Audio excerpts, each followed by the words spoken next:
Now we have to talk about Tupac, which I wasn't committed to, but then I watched the doc. So Didn't know you were getting that. You have a lot of people saying stuff in there that makes it sound like maybe he was responsible for that murder, which has never been proven. That's a very serious thing. But you have Keefe D and over in Vegas now, getting ready to go on trial for that case, saying those things. I told you can't trust these niggas. Now Puffy done killed Tupac, man. Puffy's a sucker, man. You know, I have my guys with me, Thug Life guys, and we heard what he had to say. He basically said he ain't have nothing to do with my brother's murder. We don't talk about things that are nonsense. You think he was lying? Quite possibly, and it's kind of looking that way. Here we are 27, 28 years later. The theory involving him is quite high on the list. Our family, you know, we still suffer. He was all wrapped up, but he was still shaking. So do you think Puffy was involved in the shooting? Only they can answer that question. Right. I have my own opinion, but I wouldn't slander their name like they did mine. Right. I wouldn't say things that I knew, you know what I mean? I believe so. I do believe so. I have proved things that I can say that will back up my claim, but this is not for the world to know about. You know what I mean? It's between me and him, and only he knows. So every time he say it didn't happen, or that's the only thing that makes this become an issue to everybody. See me fail, and in my mind sometimes when I'm drunk or I'm just laying down, I'll be thinking like, damn, is this true? Will I fail? Am I supposed to fail? I mean, should I just stop trying and give up?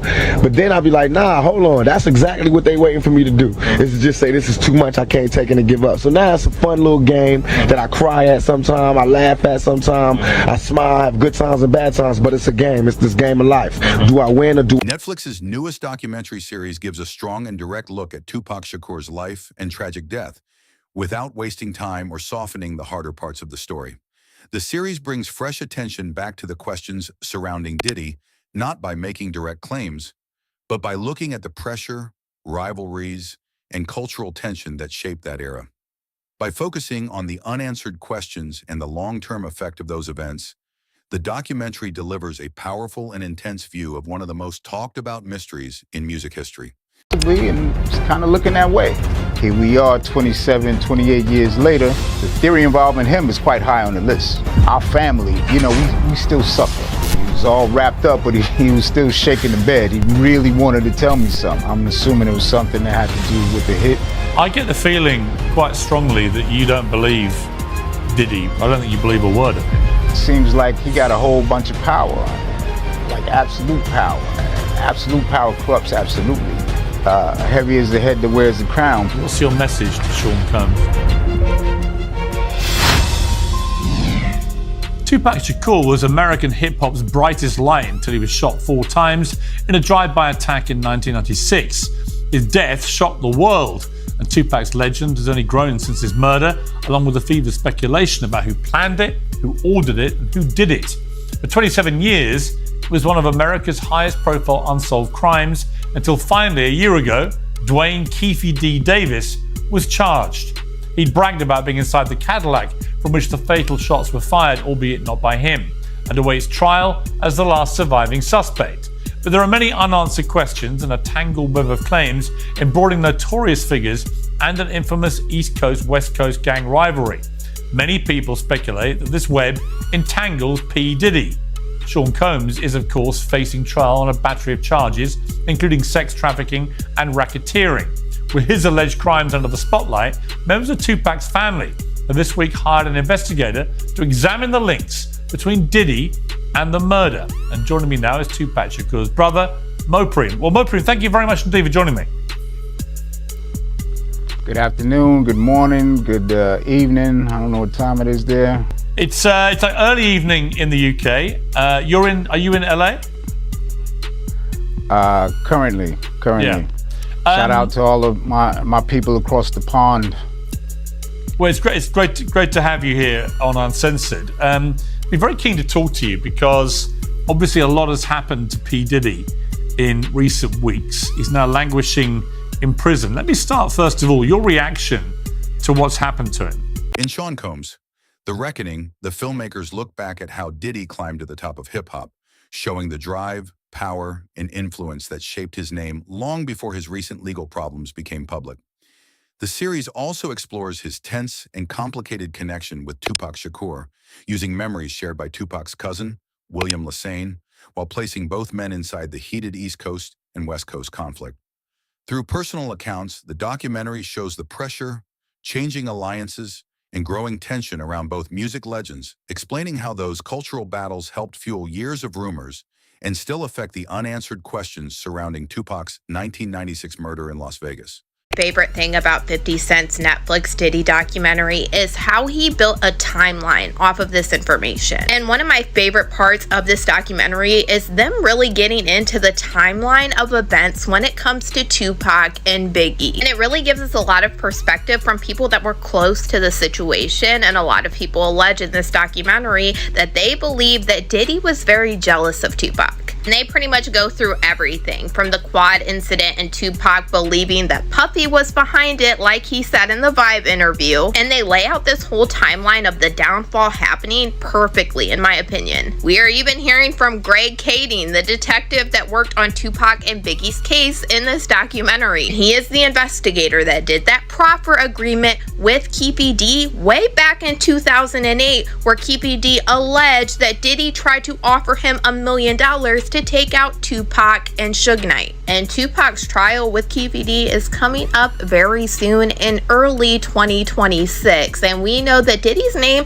has been dropped at least 200 times during these proceedings already. So this is one case that I am definitely waiting for and I am going to cover. In Keefe D's 2008 proffer agreement, he alleged that Diddy's friend Zip Martin is the one that gave him the weapon that was used to take out Tupac. And Keefe D told the investigator Greg Kading that Zip Martin had a special compartment to keep this weapon in his car that he drove to Las Vegas. And in this documentary, we have Greg Kading confirming that Zip Martin did drive the same type of vehicle that Keefe D alleged to Las Vegas this night. And then during this documentary, we heard from the former president of Bad Boy, Kirk Burroughs, who alleged during this time, Diddy had him hiring a whole bunch of people and getting cars to drive to Las Vegas. And he is now very curious into why Diddy wanted to do this. And he said in his opinion, he now believes that Diddy was behind.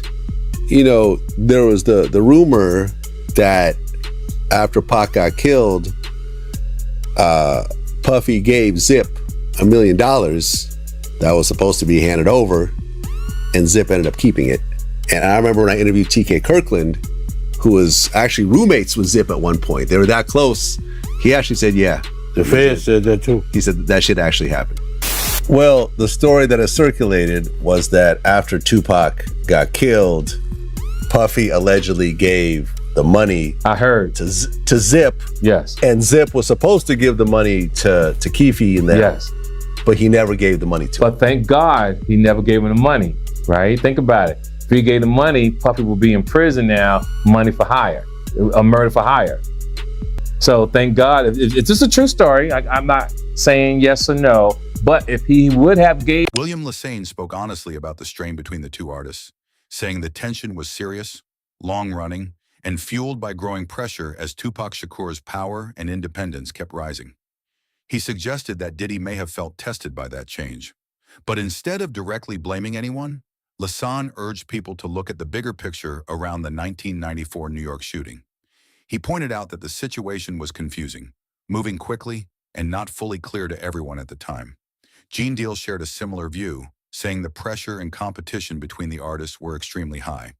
He also noted that the rivalry made an already unstable moment in hip-hop history even more heated.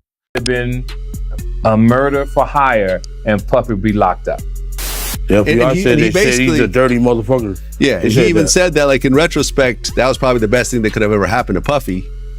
By Zip stealing the money, now Puffy isn't connected to that shit. Or else it would have been like a murder for hire or something, you know what I'm saying? The FBI said Zip. So the FBI told you the same he was thing. a dirty motherfucker, yeah. So the FBI told you that Zip kept that money as well. They said Zip's a dirty motherfucker. Everybody crossed you. You're the last one to know every fucking thing. Even lawyers, your friends, everybody can cross your ass. You just don't know. Even the dudes you was riding in the car with every day, like a low jack. Like, what the fuck? Yeah, well, I mean, like I said, Zip had a history of ripping people off. Yeah. He never ripped me off. Well, otherwise he wouldn't have. Did he technically do? I mean, if he kept the money that supposedly. True. So actually, he ripped you off for $1 million. Yeah. If that's what happened, yeah. They sure said it. The FBI said that. The people down, U.S. attorneys, all that. They said that. Zip's a piece. They said he's a piece of shit. But I didn't ever know that he got no money. But they said he got it. Yeah. Yeah. Well, Gene Deal said he got it too. Along with William Lysan's comments, Mopreme Shakur, Tupac's brother, has also made it clear that the details around Tupac Shakur's death still need to be looked at closely. He believes there should be a deeper and more complete review of everything that was happening during that difficult time. For him, it is not about quickly blaming one person. It is about understanding the full picture, including the people involved, the environment around them, and every important detail that may have been missed. According to Mopreme, the truth can only become clear when nothing important is ignored. Out of his room like that. And that's for real, for real. You understand? I'll be like, yo, when I had to, because most of the time, I would walk some of them to the door, walk them to get their cabs or whatever like that. Or, take them down so they can get their cabs and everything like that. Now you'd be like, I'd be laughing. I just kept a smile on my face when it came to that shit. Because I know for a fact, because he said it himself. He said, I don't know how to talk to women. I don't know how to talk to girls. You understand? I said, you don't have to know how to talk to nobody. You a millionaire. You got it. So he was jealous of Pac because Pac ain't had to do that. Pac had that aura, you know what I'm saying? And he probably knew how to communicate with women. And most women who he talked to that said stuff, said about him. You understand? Like, and we talk about the whole incident of the Quad Studio shit. Like in the documentary, they was talking about that, right? You know what I'm saying? They talked about the Quad Studio shit. But they didn't mention the fact, and they left it out, that Big and C's did not know that Puff and Andre Harrell was in Jimmy Henchman's office the day Pac got killed. I mean, the day Pac got shot at Quad Studio. Let me repeat that again so it don't get mixed up in the whole thing. They did not mention that Andre Harrell and Puff Daddy and Jimmy Henchman were all in the office together. Puff was on the office because he was trying to spy on Big and them, because Big was writing the Junior Mafia stuff and Puff had his publishing. I told this to a couple of people before. I said it before, and you got people that's running with it like they knew the story in the whole 9 yards. You understand? They'll lie and you ask them, how do you know that? Who told you? They couldn't even tell you that. They'll tell you some lie, they did some kind of investigation, but it didn't happen like that. You understand? Puff was there to spy on Big because he had owned Big Publishing. And Big had turned around, and the same people who helped Puff get Big Publishing told. Mopreme Shakur later said that during Tupac Shakur's final moments, his brother seemed like he was trying hard to say something that truly mattered. It was a painful memory that never left him. And it still pushes him to keep searching for the real truth about what happened that night. Take something serious like that when I don't come to Puff like that. You understand what I'm saying? Every time I told Puff something was about to happen, it happened. You understand? We had a party with ODB now. And at Luke's club, yo Puff, they about to start shooting up in this joint. How you know, Gene? Bruh, I know. In your opinion, man, do you think Biggie would still be alive if Puffy would have listened to you? I think, in my opinion, Big wouldn't have got killed that night. To say if he was still being alive, I don't know that. I don't have a time clock on somebody's life. And we know, nobody knows. God, it comes to death comes like a thief in the night, man. We don't know what's going on and when it's gonna happen. But I truly believe that if Big would have stayed to his guns and not F with Puff like he was doing at first, not coming to none of the parties we was at. Did you hear what Lil C said? We wasn't even messing with Puff. We was doing our own thing. If they would have stayed with doing their own thing, maybe we still alive. Cause Big was a big star. Show me one picture out in LA, since they was going to all kind of clubs and all kind of spots and all kind of restaurants, that somebody got them with them. That somebody got those pictures with them.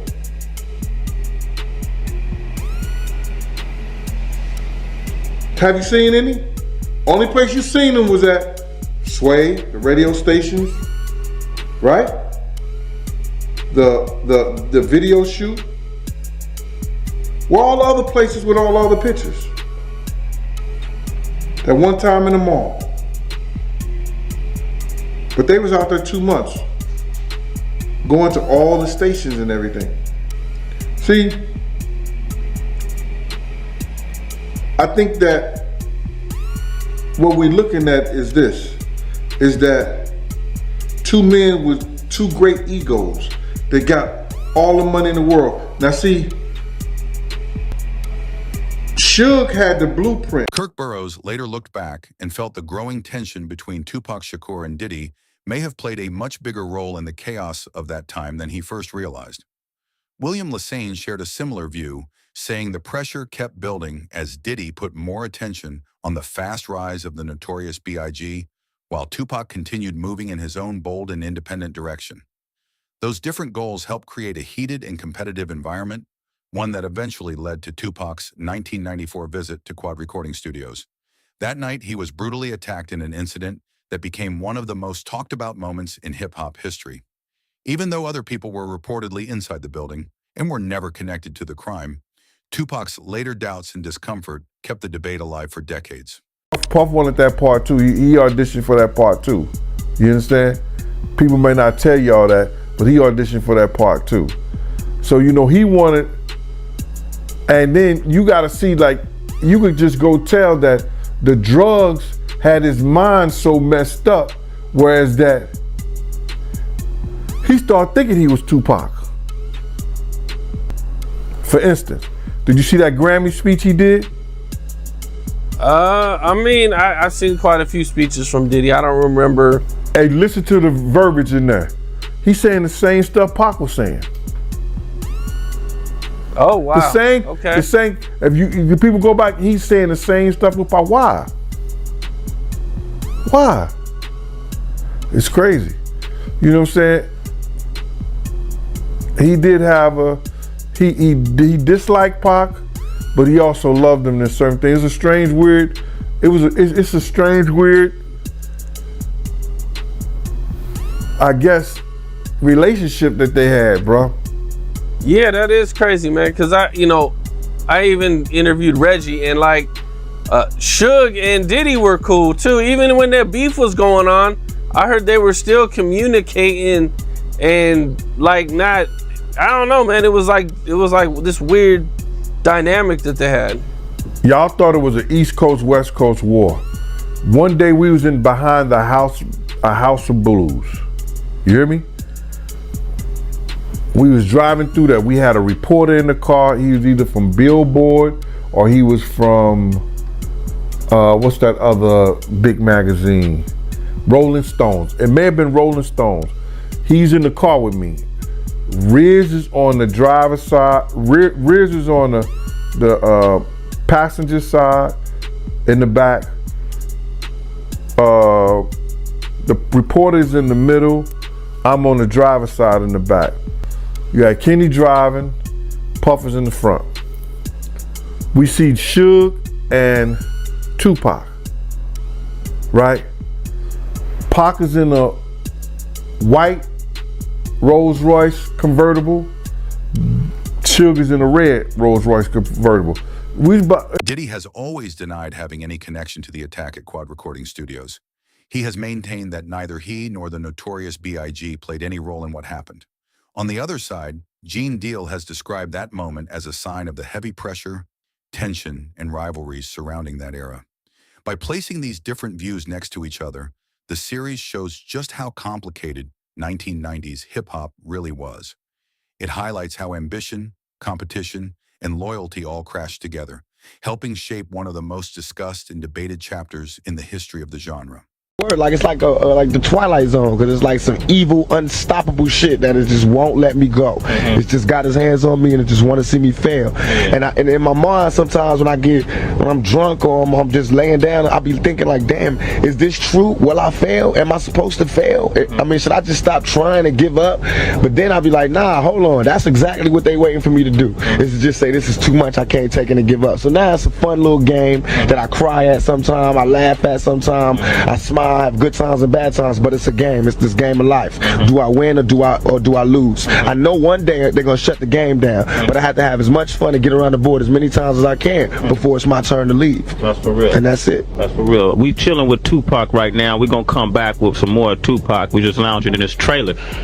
Me and Al, you know, at the set. All right, we'll be right back. Oh. All right. Right, actually, about. Alright, man. You know, it's funny, man, when I be looking at because I like to study, I like to watch how brothers evolve, you know, in the shit, because you know how this business is, man. Everything is pretentious. It's just like, you know, everybody get that one opportunity, and it's how who maintains it and then making it to another opportunity that lasts. I look at the shit you've been through, dude.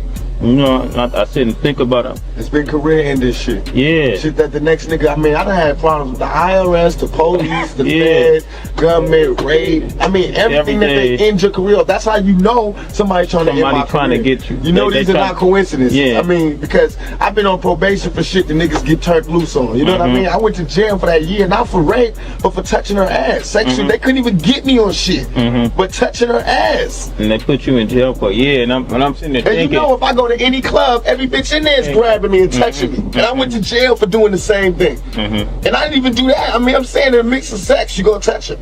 You know what I mean? This was me and her personally. But they took that and they blew it out of proportion. And then, you know what fucked it up is how, like, the media and shit, I mean, you look in the papers, they paint you so bad. You know what I'm saying? But the motherfuckers, they know. Years later, in 2011, Dexter Isaac publicly claimed he was behind the 1994 shooting at Quad Recording Studios.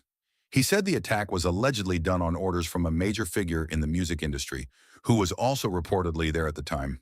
His statement added another serious angle to the story, but it did not settle the matter. Instead, it became one more part of a case already filled with claims, denials, unanswered questions, and different versions of what really happened. Rather than giving people a clear answer, it showed just how complicated, debated, and lasting this chapter in hip-hop history still remains. I did the interview with Kirk Burrows, right? He told me a story about how when Tupac was in prison, he sent the letter to Bad Boy, letting them know when he get out, it was beef. Did you know about that?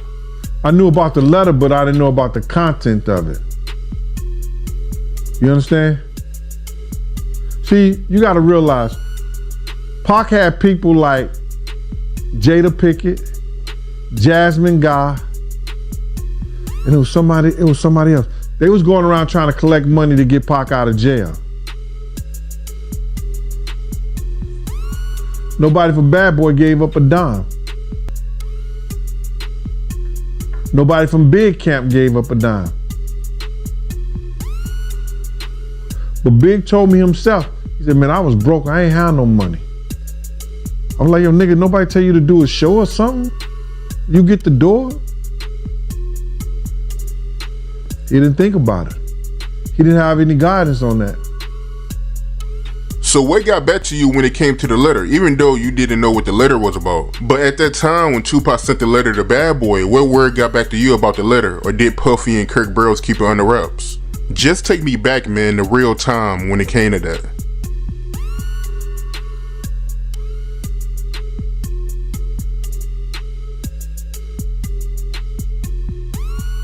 At the time, brother, let me just say, the work that I did, my computer All I have to do is know a person's DIN number at the time. You see the letters go out? Do you understand that? You don't see the content, you see the letters. You see the letters that come in. You see the visitors, the people who call, and the calling log. I had privilege to that information. So now, when I heard about the letter, I went to look at the log. Because anything that goes out, they keep a record of it. Anything that comes in, they keep a record of it. You can't see the content of it, but you know that it happened. So I knew it to be true when it came out. As of late, Puffy, he been showing Tupac love on social media, man. Have you seen it? What you think about it?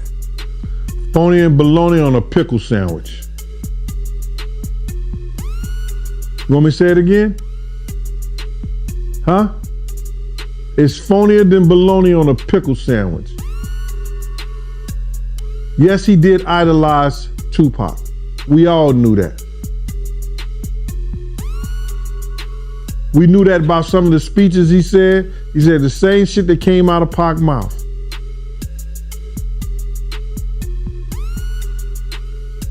But he didn't like him. If you ain't like that nigga in his life, how you gonna love him in his death?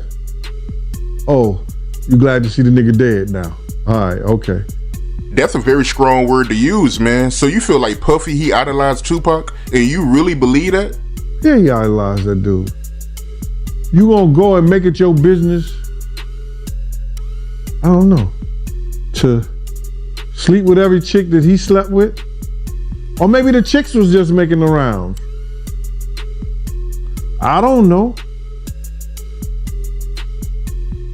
But he made it his business to sleep with every chick that Pac was sleeping with.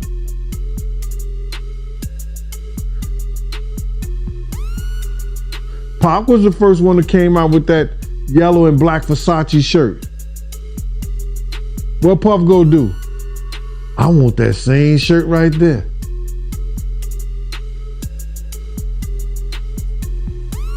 So you feel like Puffy getting with some of the same females that Tupac got with, like Sally Richardson and Sarah Chapman. You think he only got with them because Tupac had them. That's the only reason why he got with them. It probably was inspired because they was fine, but it put a plus on it because Pac had them. It's a lot of fine women out here. You know what I'm saying? But I want the one that Pac had too. All right. James Roseman, better known to many as Jimmy Henchman, has strongly denied being involved in the Quad Recording Studios incident. He has made it clear that he had no part in what happened. His denial only adds another layer to the many different stories connected to this case, showing how much of this major moment in hip-hop history is still unanswered, heavily debated, and surrounded by uncertainty even decades later.